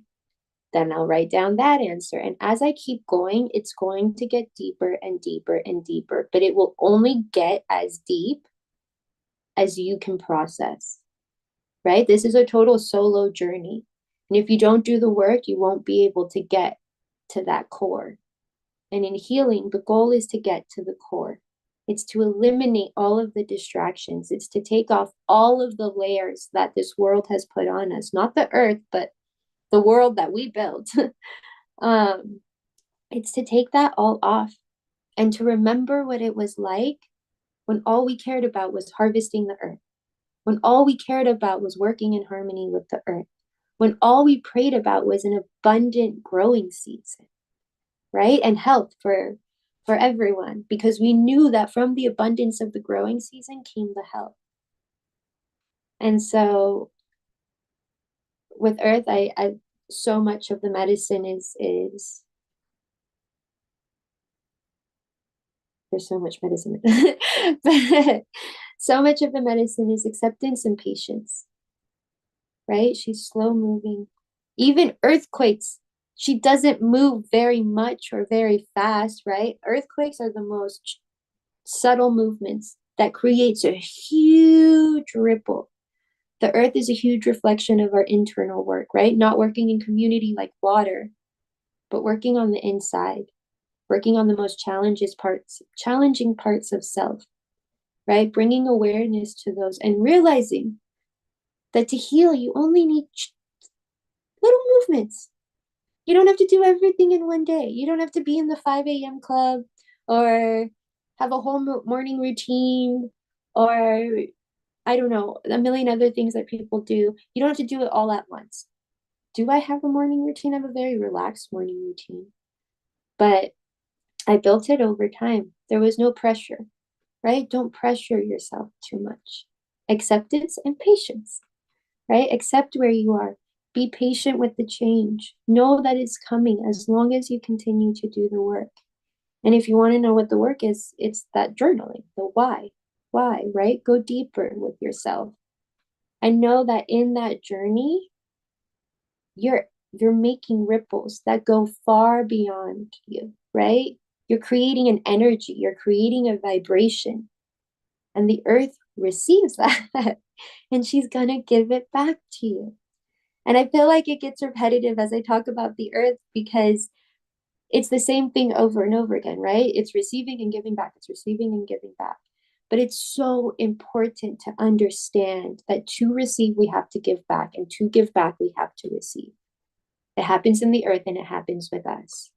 And we have to receive everything in its duality, right? We can't say that we love something or someone and only love them one way, right? Love is at the core of a being. And I think oftentimes we don't even know people's core. We love the things they show us. And then we get to know their core and we're like, ooh, right? Wait to say that you love someone. Wait to say that you love something. Wait until you have enough awareness about it. Except for the earth. You can love her right now. and all of these elements too. And the last one, actually, it's not the last one, but the last obvious one is air and wind. And this element is our breath, right? It's the inhale and the exhale that we do almost all the time, unless you do breath work and stop breathing for like 30 minutes at a time. But it's the inhale and the exhale. And it's the thing that is the most automatic for us. I know there are people now who do a lot of breath work and who have a lot of consciousness on their breath and a lot of awareness about their breath. But before, I feel like a few years ago, it wasn't mainstream to think about your breath, right? You really had to have someone tell you this is everything. And it is everything. It is absolutely crazy how much our breath can change our mentality. I remember the first time I ever did breath work. I didn't want to do it. I thought it looked silly and I didn't understand it. Like I really didn't understand it the first time I did it. I had no desire to do it. And I went into the group and the facilitator had us all sit down. And I think he could tell I didn't want to do it because I was a little grumpy. And he came up to me and he said, he was like, why don't you sit by me? I think you're new. And I was like, no, it's the last person I want to sit by is you. But I did it. I went and I sat by him, and he really pushed me, actually. It was a very hard class for me, but he really, really pushed me, and he really, really worked with me. And afterwards, I felt so different about breath work, and I still feel so differently about breath work than that first day. And it's one of the exercises that's still the hardest for me to come to, but it's the most rewarding. And the gift of air, right, is so much, so much. It's this, we think of the spirit of air, the spirit of wind, as what takes all of our prayers and our offerings up to the sky. We talked about how to offer to the earth, right? But that's not all of everything. What happens when we look up? There's a sun, there's a moon, there's stars, there's planets, there's so much up there. We can't just give offerings down. We have to give them up as well. And fire helps with that. Water and earth go down, but fire and air go up. And so with air, it's what takes all of the prayers from fire and that we speak, right? All the prayers that we speak and that we don't do, if that makes sense. There are prayers that we do and there are prayers that we speak. The ones that we speak, it is up to the wind to take them.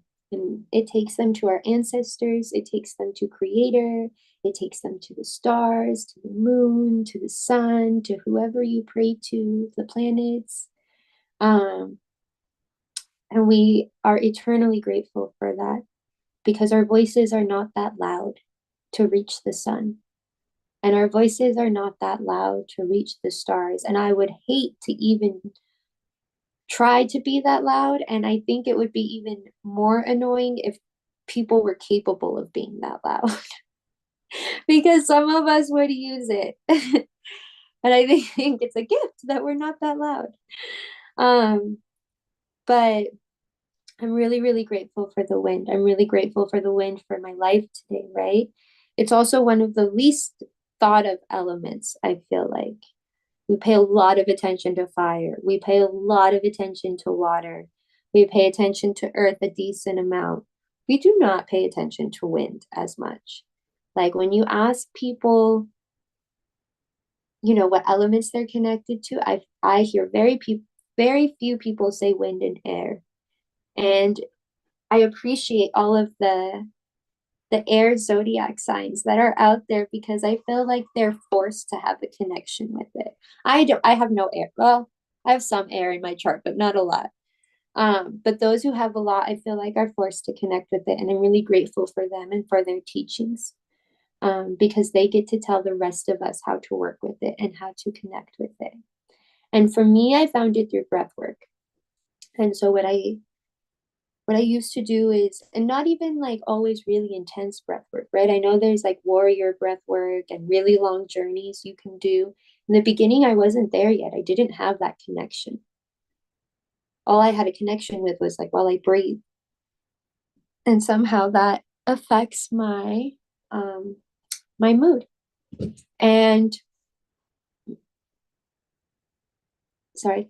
In air, or in breath, I should say, in breath, one of the miraculous things is, even though it's not thought about oftentimes, when you start to think about it, it starts to become really weird, right? Like if you start to think about like, oh, I'm breathing, all of a sudden you feel weird breathing. Like, oh, how do I do this?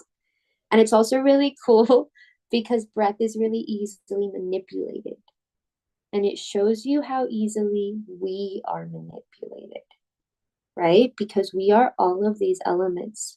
We are made of all of these elements. And when you start to learn how easy it is to manipulate your own mind on your own accord by decisions that you choose, your whole world can change. And a lot of people think manipulate sounds like negative, right? Like, oh, I don't want to be manipulated. But yeah, you do want to be manipulated in a good way, right? You want to be inspired. I guess inspired is the better word. But I feel like you're really manipulating a little bit, right? When we change your breath, like let's say you're really stressed out, right? if you have a job that you go to or something like that, or if you have family, right? The holidays just happened. I'm sure there's a million stressful stories to tell about being with family, right? All you have to do is slow down your breath, right? If something happens, if you're in a conversation, like you could do it in the moment is the coolest thing, right? Fire, water, earth. Now you have to do a bunch of stuff to connect with those, right? You have to get water, you have to get a fire started, you have to go to the earth. Breath, there is nothing you have to do. You could be completely present in that moment and manipulate your breath and change the entire course of a conversation. Like I said, if you're with family, right? This is like the easiest example to bring up and the most universal. If you're with family and you're having a stressful conversation with whoever it is, whoever's triggering you, before you respond as they're speaking, because usually people like to speak in a little bit of a monologue in stressful conversations, take a few breaths. See how long it could take you to inhale. See how long it could take you to exhale. You're going to start listening to the person in front of you better because your cortisol is going to drop. You're going to start hearing that actually they're not attacking you, right? Maybe, but you're going to start hearing it differently. You're going to be able to respond differently.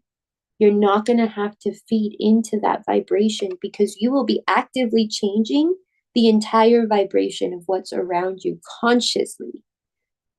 And the power, right? Like it's so empowering to know that I can change a whole situation in the moment just by changing how I breathe. And if anyone is a smoker,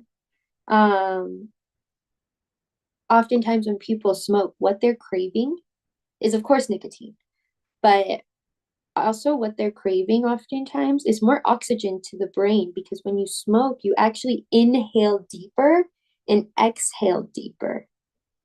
And I learned that as a smoker. And now every time I think I want to smoke, I'm like, let me just breathe for a minute. Like maybe my brain just needs some oxygen.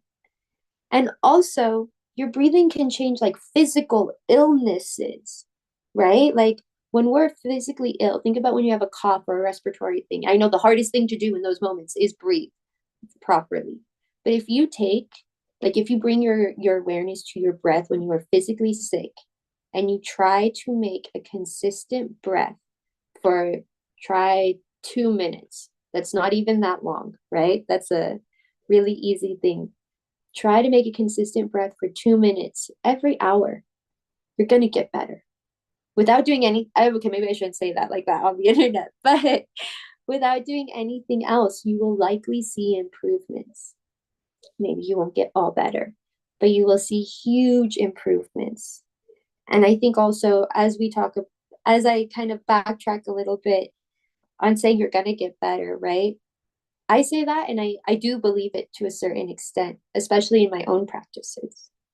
And I want to bring a little bit of awareness to intention with all of these elements, right? Sometimes it's all about intention. Sometimes that's all we need is the intent to connect, the intent to want to work with these elements, the intent to want these practices to work with us. And it makes them that much more powerful because, again, your mind is easily manipulated, as I just told you, right? And if we are manipulating it with intention, with love, with gratitude, with giving thanks, with giving offerings, with receiving offerings back with love, right? When that's how we're manipulating our mind, it turns into a really beautiful world around us, right? It turns into really lovely things happening.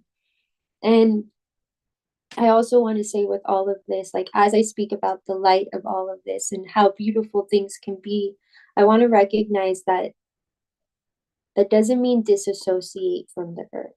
I said that a little bit earlier too. But I feel like oftentimes we want to disassociate from negative things that are happening around the planet when we get into this light, right? Like, oh, I don't want to involve myself with that. But that's where our empathy comes from. We have only grown as a collective as much as the worst thing that's happening on earth, whatever that is for you. right? And if that's still, it's still pretty bad. I mean, whoever you are, we could think of pretty bad things, right? Which means we have a lot of work to do. We have a lot of connection to make. We have a lot of self-awareness to grow, right? And I say this, me included, all of us, right? When I think that I've grown so much, and maybe I have internally, right? I look at the rest of the world and I'm like, ooh, I have a lot to share now, right? I have a lot that now I need to give back again so I can receive it. So then I can give it to the wind and say thank you. And he could take that thanks up to the ancestors, right? And for those of us who practice anything like Halloween or Dia de los Muertos, or I know there are other holidays in that time that are around the same idea, but I don't know what they are. All of those are kind of holidays for wind. And a lot of people don't think about it like that. But what are we doing? We're giving thanks to our ancestors. What time of year is it in? It's in the fall. Okay, it's right before winter starts. Yeah, right before winter starts. It's in the fall. What happens in the fall? All the leaves fall, right? All the wind is blowing. If you think of fall, you think of like little pictures of leaves blowing in the wind. I mean, maybe you think of something different, but that's what I think. And yeah, it's good to remember that like those are wind's holidays, right? That's also a really good time to give gratitude to the wind for everything that they bring, for everything that it takes. The wind doesn't bring us too much, but it does take a lot. And in any circle, in any medicine circle, right? Like what I've just done is like a medicine wheel of elements, right? In any wheel, you need something to cleanse. You need something to actually take things away. And the wind does that, right? The earth doesn't quite take it away because it gives it back. She gives it back. So she does receive, but she doesn't take away. The wind truly takes away. And water may cleanse, but water remembers, right? There's a lot of memory in water. There's no memory in wind. The wind just gone. And so there's very few things I offer to the wind, right? A lot of things is for transformation, but there are some times, right, where we do have to offer it to the wind. And it's also wind that fans fire, right? Wind is what fans the new beginning, what breathes air into new beginnings. We need air for fire. If you put fire in an area that had no air, it would die. There would they would be cut short and the new beginning wouldn't sprout as needed. There are seeds that bloom from fire, right? Sometimes those seeds need fire to be able to sprout. And if it doesn't get enough fire, it's not going to sprout. And so the wind helps that. Make sure all of the seeds get the fire that it needs to sprout. Make sure it could move water, right? Wind moves water down. I mean, it's a lot of wind, but wind does move water. It's how we get waves. It's how we get currents. It's how we get a million other things. And wind moves earth. We've seen wind knock down trees. We've seen wind knock down, like blow away houses in some parts of this world, depending on what your home is built of, right? Wind is a really powerful element as well. And so I love he's often forgotten. I want to make sure he's properly appreciated and loved. And really quickly, before I go, I'm gonna see, okay, hopefully it's okay. But I'm gonna invite everyone to, sorry for that audio. Okay.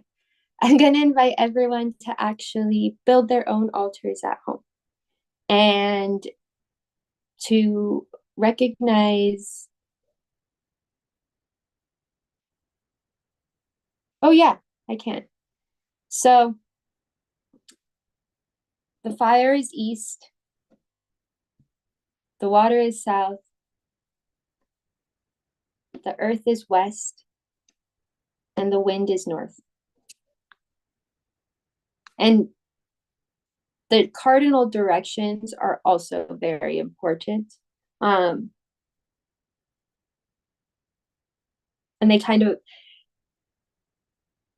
they go into the whole spirit of the element, and they help guide. There's like gods that go with each direction, and those gods are like very connected to their element and really representative of that element. And actually, thank you for asking me, because it reminded me, I was about to say wind and be done, and I always forget. There is a fifth element. There is a fifth element. We always talk about four, and actually, I said wind is the most forgotten, but no, the fifth element is. And the fifth element is basically us. It's you, right? It's that connection to all of Earth. It's that connection between the heavens and the earth. And we are one of the only species that gives offerings. I think they said elephants also do, which is really cool. And they're actually finding that there are other animals that give a form of offerings. There's one other one other than elephants. I forget right now.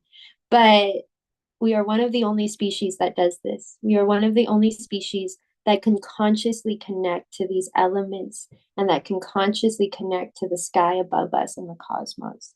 There's no one else who does that. Squirrels, maybe? That would make sense. I'm going to look it up. I'll send it to you. So you could tell everyone next time. But yeah, we are one of the only ones that do that. And so I say the fifth element is us, but really it's the connection between the earth and the skies. And it shows how important we are on this planet, how necessary we are. I've seen, since all of these fires, since everything that's happened, I have seen so many people talk about if humans didn't exist, what the earth would go back to. And they talked about during the pandemic, when more wildlife was thriving and plants were thriving and all of these things happened. And they spoke of humans as such a plague on this planet. And it's a little bit hurtful because we don't have to be that way. We were not intended to be that way. That was not the plan, I don't think. And there was a time when we actually were of great assistance to this planet. We helped with land management. We helped with just discovery. We helped with growing new foods, like corn, for example, is one that we worked with so much in so many different ways. We made hybrids of it. Now there's GMO corn. I'm not talking about that, but I'm talking about the original corn, right? There's so many different colors. They used to I'm not a botanist, but they used to basically merge plants together to make a new plant. I don't know what that's called, but there was so many things that we did that was actually helpful to this planet, that was sustaining, right? That made a difference. We planted cover crops to help develop soil. We planted in areas that, here's the other thing, is we lived really differently, right? We didn't say I want to live here and I'm going to make this land work for me, right? We lived in places that worked with what we wanted to do already, that we didn't have to make too much change to, right? That we could just give to, and it would give us back what we needed. And I think that in that way of living, we had a better harmony. We had a better fifth element, right? We had a better connection overall. And I think it's a good reminder to us that we don't have to be plagues on this planet. We don't have to think of ourselves that way. I hope no one thinks of themselves that way. I hope no one hopes that humanity just ends and the earth goes back to its natural state of being, because we are part of that natural state of being. But we've become so disconnected. right? So separatist from the earth, right? We think we just walk on her. We've forgotten that she's a her. And I pray that we can remember just a little bit more, that something I said, that one of the little exercises I gave you helps reestablish that connection. Because I'm not more connected than anyone, right? No one is. I mean, I've worked on it a lot more than most people, right? But everyone has the capacity to do this. And I don't want to be more connected. I want everyone to do this. I want everyone to feel this connection. I want everyone to remember that we are all like divine, intentional beings of this planet, that we came here to live with her, not on her. And that we may remember that she's not something to own or to conquer or to use, right? But she's someone to make a relationship with, to build a life with, to build a deep, deep love with. My first true love was the earth, because she was the first one I could learn to love at that point in my life. Afterwards, it was my kids.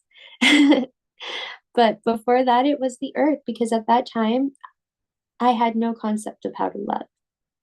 I had no concept of how to show up. I had no concept of how to make connections with people, how to talk to people, any of that. But she received me just as I was. And she gave me love just as I was. And she never expected anything. Eventually, I think she did. But by that point, I was already giving offerings. I was already so grateful. It just happened naturally. And I think for any of us, like, develop that love first, and see what spawns from it. See what your intimacy grows. See what your vulnerability creates. Okay, so I'm gonna show you guys a quick altar. And oh wait, it's all blurry if I switch it. Hold on.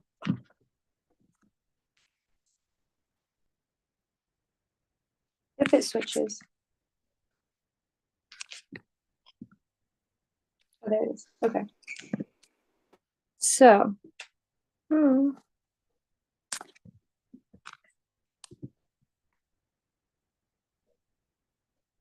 okay, there we go. So for the east, I put an eagle feather, which is also fire. And I know not everyone may have an eagle feather. That's okay. Don't worry about it. Just put anything that represents fire. You could put a lighter, you could put matches, you can put whatever you want. Just something that for you represents fire. For water, I wish it wasn't so blurry. I'll go really fast. I did a cup of water. That's how simple it can be. I don't want this to be super complicated. Like, I want it. Oh, here we go. Way better.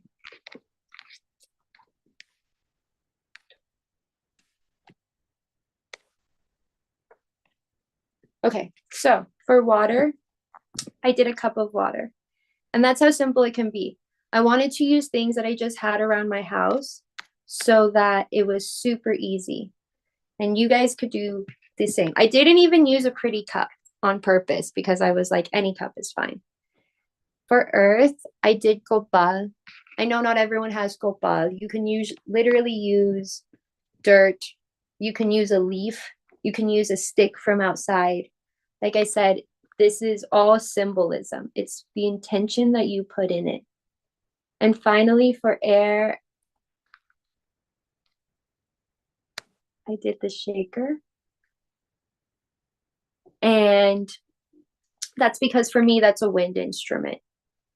And at the middle, I did my drumstick. And the reason I did a drumstick is because I play the drum. I play the drum in Temescal, and that for me is the connection. right? That's me beating on, that's me creating the earth's heartbeat, right? Connecting with the earth's heartbeat. And when I sing the prayers, right, that we sing in Temescal, I'm singing them up to the heavens. The wind is taking them up to my ancestors, up to Creator, up to everyone who's in there as ancestors. And for me, that's my connection, right? For everyone, your altar is going to look different. These should be symbols that are really special to you as a human. Your altar shouldn't look just like mine. It can, but it doesn't have to. And when you set up your altar, after you set it up, say a quick prayer to each element, giving gratitude. Gracias, Abuelo Fuego. Thank you, Grandfather Fire. Thank you for your gift of transformation. Thank you, water, for the reminder that my emotions are always temporary and that they are always welcome with you. Thank you, earth, for a home. Thank you for the medicine you give us. Thank you for the teachings. Thank you, wind, for my breath. Thank you for the empowerment that you've given me, for the knowledge that you've given me. Thank you to the heavens and to the earth. Thank you for creating everything that I see. Thank you for my perception, right? That's where perception comes from. It could be that easy, right? Put your heart into it, put your intention into it, put your love into it. Put it there so that it can be received and given back, right? And not so much given back, but definitely received. You want your gifts to be received. And so, oh, my cat's drinking my blood. Don't drink that. You have water. And try to make sure your cat doesn't drink your altar. But I know. But I'll leave this altar up for about 24 hours and then I'll take it down. And after I set my altar as an offering, right, like as an offering of myself to the earth, something that I've been telling people to do lately is for 1 hour, every action that you do, make it something that will benefit the following 7 generations, or make it something that's in gratitude to the previous 7 generations. And 7 generations is a philosophy of the indigenous that everything we do should be in harmony with what the 7 generations before were building and what we want for the following 7 generations, right? Because we are all active participants in what happens in this world, right? It's why we're here. And so with that, for anyone who is impacted by these elements, right? I know sometimes it's really hard to bring gratitude in. I know sometimes it's really hard to see these elements in their light. And so I want to remind everyone that these elements are here to teach us. They're here to love us, sometimes in the hardest of ways, but to remember that it is love. It's the purest love we will ever receive. And so when we can give gratitude to that kind of love, we are welcoming it into our lives. Mamateo. Oh, Mateo, that was so beautiful. I took literally 4 pages of notes from that because there was just such a beautiful way to tie it into humanity when you talked about the elements. And like there was so much that you said that is things that I've learned through mindset coaching. So it's just beautiful to hear it being connected to earth. And so like I got so grounded that knowing that I am elementals too, right? Like they're in me. We're one. And so it was just so beautiful. And I could have heard you speak for another hour or two about it because it was really intriguing. And I love just how you presenced it and how you connected it to just simplicity and the duality and the blessings of why it's here for us, and it's for us, not, it's for us, for our growth, for our expansion, and an expression of love. And I love that you ended it in that. And so thank you so much, Maya. That was so beautiful. And I look forward to working more with you, of course, and doing the next Temazcal. I can't wait. But for all of you here, like what did you hear? What landed for you? I would love to hear your comments. And remember that you can subscribe. You can hit the alert bell button so that when this comes on live, it's available for you to get. Follow me, like and comment so that more people can see this on the feed and more people are reached in time of need and they are gifted and blessed with the beautiful offerings that have been presented here today and throughout the week.